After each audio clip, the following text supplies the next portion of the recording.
Okay, today we have a Chevalier. This is a 16 by 40 size work area, 16 by 40 chuck, and this is the model AHD2. So it's a fully 3-axis automatic surface grinder. It takes a 14-inch diameter grinding wheel with a 5-inch bore. We have a separate video on just removing and putting a new wheel on here, the wheel hub. So I'm going to go ahead and talk a little bit about the machine. Currently it's wired for 440 volts. This is your hydraulic tank over here. You've got 2 hoses that you need to connect and 1 electrical plug. And over here you have your coolant system.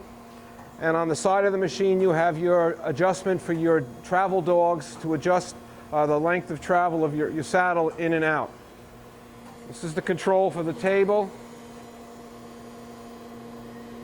On and off, you have a cross-feed, manual cross-feed if you want to go in and out with the cross-feed by hand.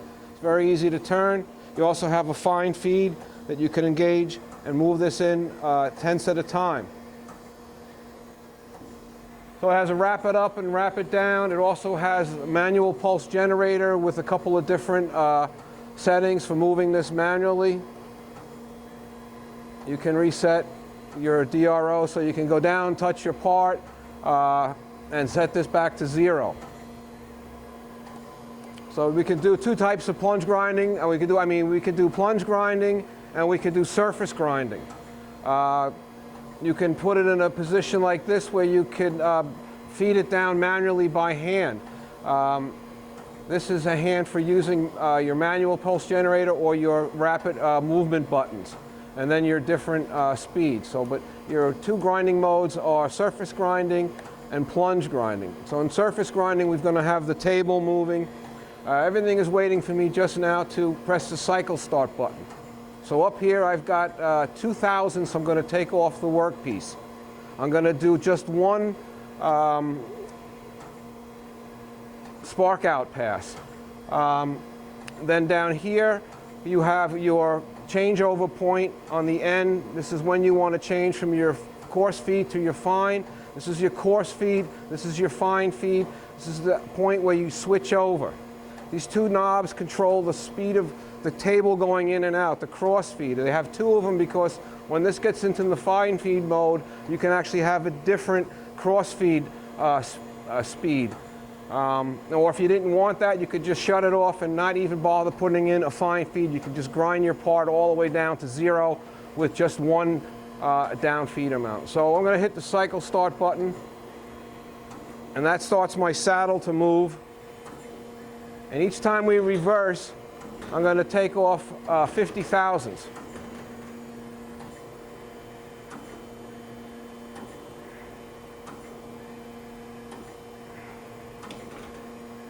I have a very quick program in there, so it's not going to jump in really into its fine feed. It's doing the fine feed right now.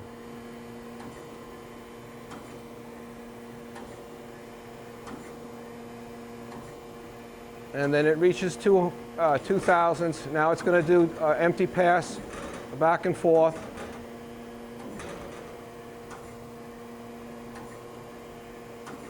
Without feeding anymore. This is the spark out passes.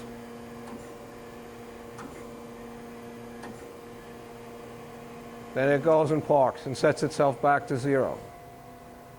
So everything shuts off at this point. You have to shut off the hydraulic switch here, otherwise you can't start your spindle again, or your hydraulic pump. Now you'd have to go down manually by hand. You also have an option of which side of the part you want to park on, and also whether you want to stay at 0 or do you want to slide the column to go up to like a home position. So you got a lot of different options. It also has a plunge grind, which is, now we're going to go to plunge grind, and it's pretty much going to do the same thing. I'm going to put a little more. I'm going to put 4 in there. Start this going. Hit the cycle start. And each time we go back and forth, we're dropping down the 50 thousandths, or 5/10, excuse me,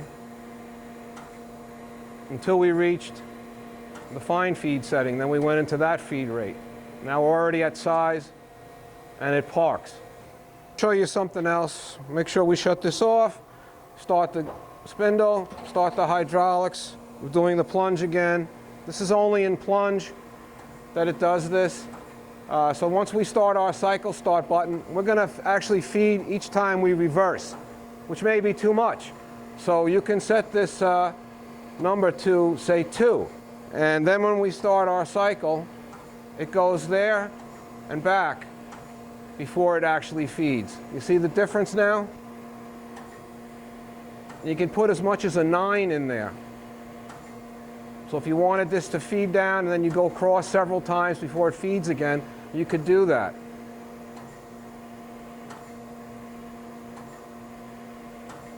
Well, now we reach the 4,000s. Well, I'm going up to 6. Total stock removal is 6,000s. Now it's at 0.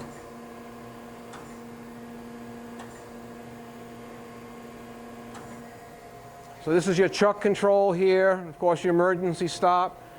This also could be variable. I keep it all the way up, but you could lower it and have a variable control chuck. I think that's about it. Thank you very much.